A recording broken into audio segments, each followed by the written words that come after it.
Section 45 deals with intra-group transactions. So we are still looking at the corporate rules, and this is now specifically to do with intra-group transactions. So where there is one company or two companies at least basically selling to one another. So for example, A Limited sells goods to B Limited, it can either sell trading stock, so if A Limited sells its normal trading stock, or if A Limited sells an asset to B Limited. And both of these companies are in the same group of companies, so let's even say that it might sit like this, that C Limited owns 100% in A Limited, and A Limited maybe owns 40% of B Limited, and C Limited owns another, let's say, 50% of B Limited, whatever the case might be. Now, when A Limited sells trading stock or an asset to B Limited, we know for things like accounting, that's an intra-group transaction. If we had to do consolidations, you would have eliminated. But there's no such thing as consolidations for tax. But what's the issue here? There's still the same concept basically that applies, which SARS thinks of here, which says that if A Limited sells to B Limited, even if A Limited sells it at a profit, or maybe not at a profit, whatever the case might be, but all of the value, economic value, is still within this group. It's not been realized yet. It's basically just A Limited gives something away, sells something, and gets paid for it for B Limited. So B Limited gets an asset and transfers maybe cash there for it, if they pay for it, or it might even be, if it's not settled, an intergroup transaction, whatever the case might be. But it's referring to these situations where A Limited and B Limited are in the same group and assets or trading stocks being sold. So an intra-group transaction is any transaction in which terms of which any asset, so trading stock is an asset as well, guys, it doesn't say capital asset, is disposed of by one company. We call this company the transferor, and it is disposed of to another company, and that company must also be a resident. That company is called the transferee company. And both companies form part of the same group of companies at the end of the day transaction. And as a result of which, the transferee company, so the transferee company is the one who is receiving it. So if A Limited, if A Limited sells to B Limited, A Limited is the transferor and B Limited is the transferee. So they say the transferee company, so B Limited, must acquire that asset from the transferor company as a capital asset if the transfer held as a capital, and as a trading stock with the transfer held as trading stock. So what they're saying is A Limited, this asset that is sold, so I used an example up here, A Limited sells to B Limited, trading stock or asset. If A Limited sells its trading stock to B Limited, then B Limited must also use it as trading stock. If A Limited sells its, a capital asset, like a machine, then B Limited must also use it as a capital asset. That's what it says. What happens then? What are the consequences? So, what are the consequences for the transferor? So, A Limited, the one who is selling or disposing, is the transferor, and B Limited is transferee.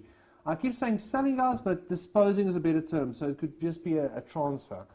So, the transferor is the one who's transferring the trading stock. This is what will happen. So, I'm discussing here, make sure you see if Section 45 does not apply. Okay, so for example, if they're not in the same group of company, what would usually happen?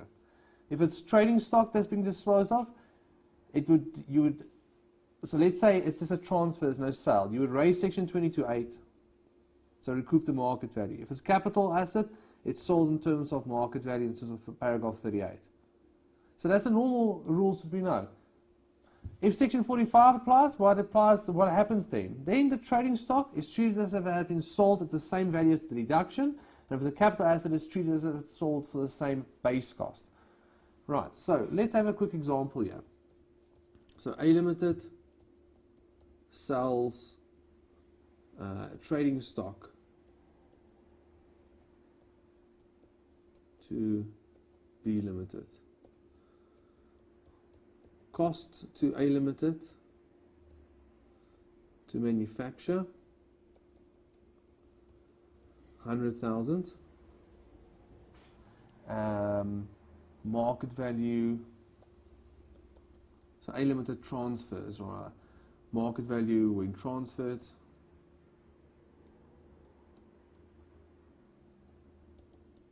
$130,000. Okay. So here's A Limited. If section 45 does not apply. If section 45 does not apply, this is what will happen. There will be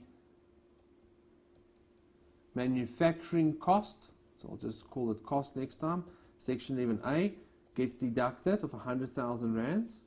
And then when you transferred, section 22.8 would apply. Remember that, which says recoup at market value. So you can see there will be a taxable income for A Limited of 30,000. If section 45 does apply. If section 45 does apply, then there's the section 11A cost, which is just this manufacturing cost, 100,000 rands. And then section 45 applies, and you are just treated as if it was that 100,000 is equal to that deduction. So the taxable income is null, because it's not a realized sale. Right? The same then happens basically for the transferee. The transferee is the one that receives the asset.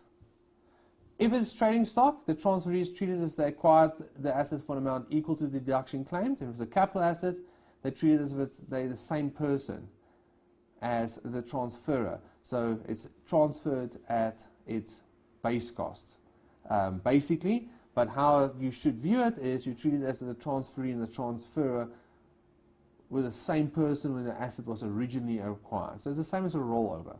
Okay, I'll talk about that in a second. So we've now seen my little example I used here above. A situation where A Limited disposes of trading stock to B Limited. The cost was 100,000 for A Limited, and the market value, was 130,000 rands from the date of the transfer. So I'm going to just now show us here. So now we do B Limited. So if section 45 does not apply, then they are treated. This section 22.8, they will be treated as if they, in terms of section 22.4 perhaps, if they didn't pay for it, section 22.4 says you can get the market value. So they'll get 130,000 rands as a deduction.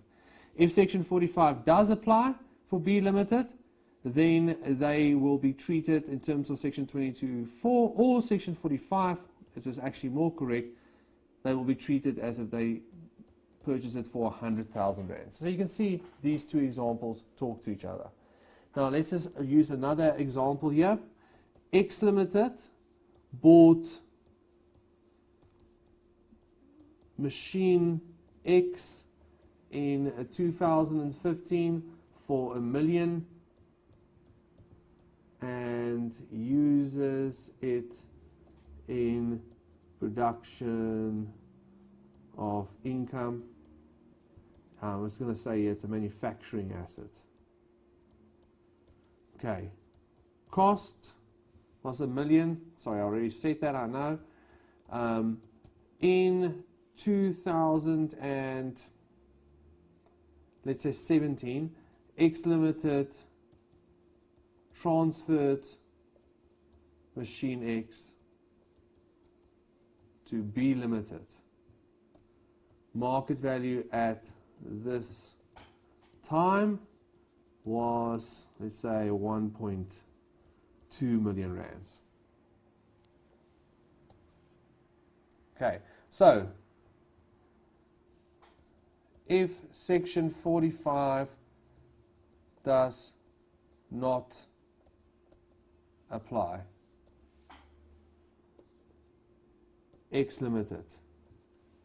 What will happen to X limited? It's a disposal at market value in terms of paragraph 38. So you would first calculate the recoupment. Let's quickly do it. Cost $1 million. Section 12C allowances were claimed in 2015, 2016, and 2017.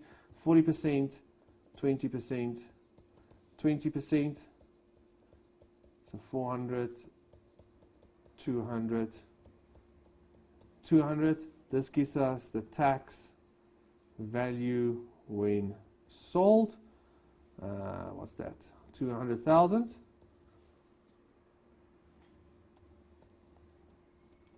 The selling price limited to the original cost is 1.2 million rands. Sorry, the selling price is 1.2 million. The original cost is R1 million, so it must be limited. Right, so that gives us 800,000 rands as a recoupment. And then we have our capital gain. Proceeds, 1.2 million rands minus the 800,000 recoupment gives us 400,000 rands, and our base cost, I'm not going to show the whole calculation, but it's equal to our tax value. You all know how to calculate that, and that's a capital gain. Okay, now that's if section 45 does not apply. B Limited is now the one purchasing it. So if B Limited purchases and they also using it as a manufacturing asset, remember that's now what's implied, they can claim section 12C on it, and they would be able to claim it on the market value.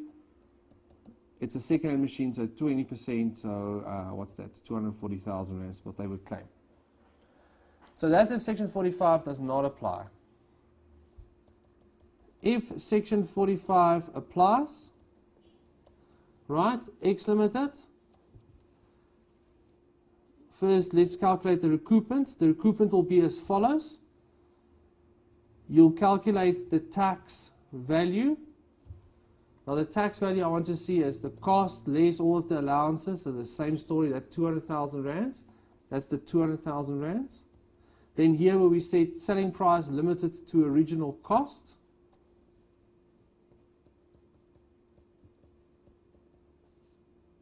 You would also just now make it 200,000 rand, so the recoupment is null. The capital gain, the base cost is going to be the same as the tax value, 200,000. So then the proceeds must just equal the base cost. So there's no capital gain, you see. Then B limited. So the one that gets it. B limited is now treated as if they did all of this, as if they purchased it originally in 2015 for $1 million, and they claimed 40%, 20%, and 20% now in 2017. So they won't claim anything this year, depending on whether or not it sits with X limited or B limited. So if X limited had already used it in the production of income, right, then X limited would claim it, and not B limited. B limited would then now, when in future, when they would see how much time is left, so in 2018,